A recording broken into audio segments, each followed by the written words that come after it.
KNN.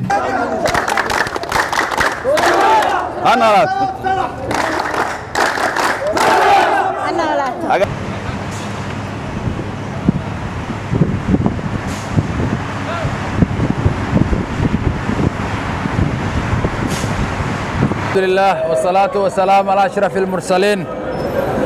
إله بaa mahad iska leh maanta waa maalinteena labaad ee runtii aan ka qayb qaadanayno barnaamijka qaran ee isxilqaan ee aan ku dhisanayno dalkeena.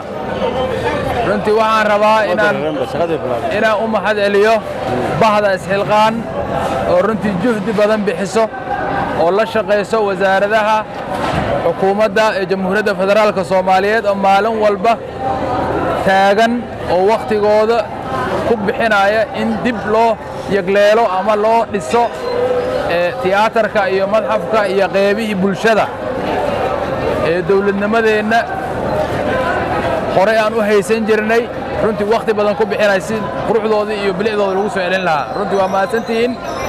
waxaan kaloo u mahad celinayaa wasiiru dawlaha wasaaradda gaashaandhigga ee Jamhuuriyadda Federaalka Soomaaliyeed, agaasimaha wasaaradda gaashaandhigga, agaasim waaxeedada, shaqaalaha ee rayidka wasaaradda gaashaandhigga iyo ciidamada xoogga dalka Soomaaliyeed, taliyaasha ee runtii muujiyey arrin aad iyo aad looga farxo. waxaan diyaar u nahay inaan fulinno awaamiirtii madaxweynaha Jamhuuriyadda Federaalka Soomaaliyeed iyo ra'iisul wasaare Xasan Cali Khayre oo suubaneed oo ahayd in la yeleelo barnaamijka isxilqaan ee shacabka Soomaaliyeed gaar ahaan wasaaradaha ee Jamhuuriyadda Federaalka xukuumadda, shaqaalahooda rayidka iyo ciidamada xoogga dalka Soomaaliyeed inay ka qayb qaataan ay dawaam ay u sameeyaan maalin walba ee wasaarad ka soo qayb gasho. waxaad ogsoon tihiin bahda isxilqaan maalintii wasaaradda gaashaandhigga ay ka qayb qaadatay tiyaatarkan waxay ahayd maalin taariikh mudan. maantana sidoo kale waxaan keennay ama idinkala qayb qaadan doonna wasaaradda rayidkeeda iyo ciidanka xoogga dalka la isku daray oo 300 gaarayay inay maanta ka qayb qaataan barnaamijka mutadawacnimada oo isxilqaan.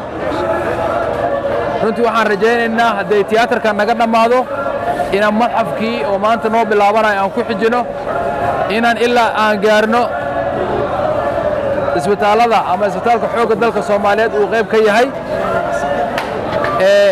iyo qeybaha kale oo runtii dawaamka noogu jiro. aad iyo aad aan kaga mahad celinaynaa shaqaalahan ciidana. waxaan la dardaarmayaa ciidanka xoogga dalka Soomaaliyeed inaysan waqtigooda beerdaro ku bixinin ay ugu faa'iideeyaan qaranka. aad iyo aadna u mahadsantihiin. wassalaamu calaykum waraxmatullahi wabarakaatuh.